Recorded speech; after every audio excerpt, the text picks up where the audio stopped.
Elon Musk, Mr. Free Speech Absolutist, total con man. Is Elon Musk a net positive or a net negative for humanity? Massive negative. Massive negative. AI, that could be the end of humanity, as he said a few years ago. And when he says, oh, but it's inevitable, it's not inevitable at all. They could make a choice not to allow them to go up. How come a federal agency of the United States government can give permission to do that? You've got people like Ray Kurzweil, this so-called futurist executive at Google, saying that by 2030, AI will be connected to the human mind, or that process will be underway. And once that connection is made, AI will do more and more of human thinking until human thinking, as we know it, is basically negligible. So you're not going to think, I'm going to challenge the system. You're not going to think, hey, this is a scam. When it's not you saying it, it's what AI is telling you to think. That's what's coming. And the source, the structure of this control, this AI control, is through something that Ray Kurzweil calls the cloud, an electromagnetic, technologically generated electromagnetic field, ultimately hitting every inch of the planet, to which humans will be connected, not through brain chips of the kind that Elon Musk is talking about. He's just selling the concept. The idea is that that cloud will be our connection to AI. One of the activities that was considered essential was putting up 5G towers everywhere. And so you've got these 5G towers. On the old council estate where I used to live, where my brother still lives, there's two massive bloody 5G towers quite close to each other in the middle of this estate. But you can only, of course, go so far with towers. You can create this cloud, this electromagnetic field in a town or in a city, but not in the middle of the desert or in some, outward place. So how do you do it? Well, what you do is you fire the field from low orbit satellites. And that's exactly what is going on. Elon Musk, Mr. Free Speech Absolutist, total con man, is leading the alternative media down the garden path. It's pathetic. He's putting up, he's the leader through SpaceX. He's putting up, and on his Twitter X, he's bragging about it all the time, thousands and thousands of satellites, low orbit satellites, to beam this stuff at the planet. And Amazon is in there as well, but SpaceX is the leader. And SpaceX has got permission from the Federal Communications Commission in America for 12,000 of these satellites, and there's applications in, which are starting now to come online, for another 30,000, and that won't be the end either. And so there's an electromagnetic brain that's being created to cover every inch of the planet to which humanity will be connected to. This is happening. And I don't care if people laugh, oh, that's too far. I couldn't care less. Believe what you like. It's happening. Is Elon Musk a net positive or a net negative for humanity? Massive negative. Massive negative. Apart from having "I'm conning you" on his forehead, I don't know how more blatant it could be. You see, he's putting up the satellites that are making the cloud possible. So when he says that AI could be the end of humanity, as he said a few years ago, and when he says, oh, but it's inevitable, it's not inevitable at all. Those satellites are going up because they're being given permission by the Federal Communications Commission, the FCC in America. That's why they're going up. They could make a choice not to allow them to go up, and then AI wouldn't be inevitable. AI is the tool of global control, and that's why it's being done. And you might ask this. The satellites that are being put up there, the low orbit satellites by Musk and others, but Musk is the leader, are affecting the entire world. So how come a federal agency of the United States government can give permission to do that? And then why aren't the other countries kicking off about it? But they're not. Why? Because at that level of those countries, they're all on the same team or controlled by the same team anyway. And so, as I said earlier, the idea is to connect the human brain to the cloud. And so Mr. It's danger to humanity AI, Musk, then starts a company, after he said that, called Neuralink, to put brain implants into people. And, it means taking a piece of your skull away and they put this thing in. That is a smokescreen. It's being done by nanotechnology. One of the great things that Musk is used for is selling concepts.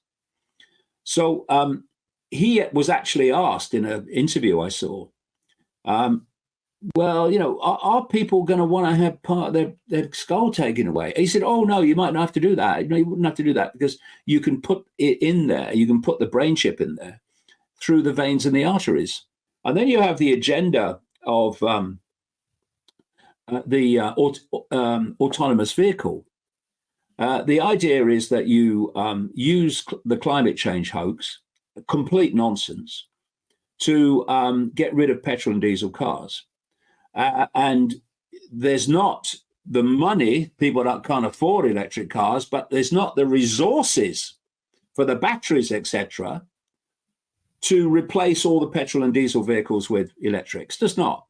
And they say, oh, yeah, we want electric vehicles. It saves the planet. Well, that's not what it's for, actually. It's about control. So if you want an autonomous vehicle, it can't be petrol or diesel. It's got to be electric, working with a computer. So you've got to get rid of petrol and diesel vehicles if you want the autonomous vehicles, which they do.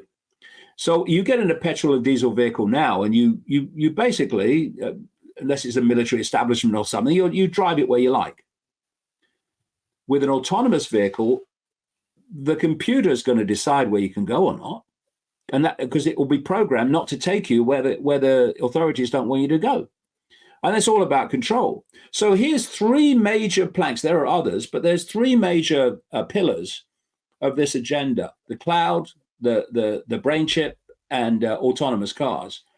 And he is fronting up companies that are advancing all of them. And he said that he supports a carbon tax that's straight off the cult agenda wish list. A carbon tax where to save the planet from the gas of life, you will only have to be able to buy a certain number of things in a month before you cross your carbon limit, as they say, where they say, oh, that you bought that takes so much carbon to make and all that. So you won't be able to buy anything else. And there's already a credit card, I think it's MasterCard, where they're putting carbon limits on it.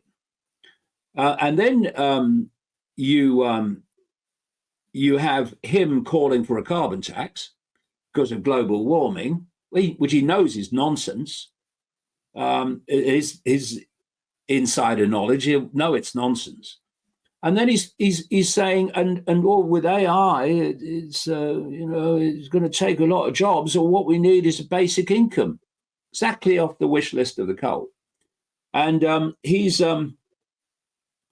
being given a free ride by what passes for the alternative media these days. There's lots of great people out there who are genuine, but the people that get the big audiences and the focus, they're honestly, I wouldn't pay them in washers. And they're giving him a free ride because he bought Twitter, actually with a load of these other major players in the game, and has let a few people back, although the suppression is there in another way now through shadow banning and stuff like that.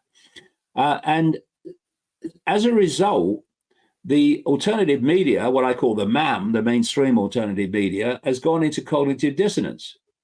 Before, they were calling him out because of all these things that he was advancing, which were the cult agenda. Now they're quiet on it, don't say a thing.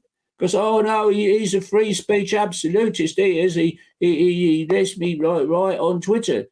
And so he's being given a free ride. And that's one of the reasons, just one, there are others, why he was allowed to buy Twitter. Because, you know, people say, oh, it's great now, we can go back on Twitter.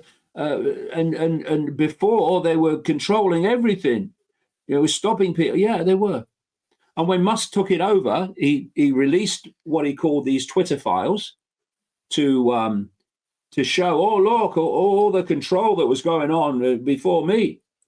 So then you say to people, so the deep state, as you call it, which is just an expression of the cult, had control of Twitter and who could be on it and what they could say. Oh, yeah, absolutely they did, yeah. So that's what they want in it. They want that control. Oh, yeah, they want that control, yeah. So why did they sell it to Musk then? Why would they do that? Why would BlackRock and State Street and Fidelity Investments and JP Morgan, etc., why would they let him have it?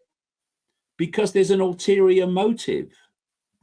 And if you notice, you know, I've done a lot of research on this, and others are starting to do a lot of research on it as well. These tech oligarchs, these multi-billionaire tech oligarchs, not these people like Peter Thiel, are moving in, Musk's old mate, are moving in on the alternative media. They're funding it. They're putting their people in there to give the right message. And they are seeking to dilute opposition to what they want, this AI control agenda, by hijacking the opposition. So if you look at this scenario, suddenly I noticed, because those posts of Musk on Twitter X, every single one is strategic.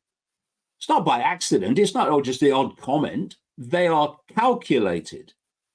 So I noticed in the last few weeks that suddenly Elon Musk is posting about the dangers of what's happening on the United States southern border. He hadn't before, but now he suddenly is many times. That the border's open and people are coming in and we've got to stop it. Now, that is a point of concern of the alternative media, and has been for years and years and years. I've been writing about it and warning about it and what the plan was for decades. So what's happened is people have gone, oh, Elon's seen it now. Elon's great. Look, he's pointing out the border. So where's this going? Well, where it's going is a virtual border, a border controlled by AI.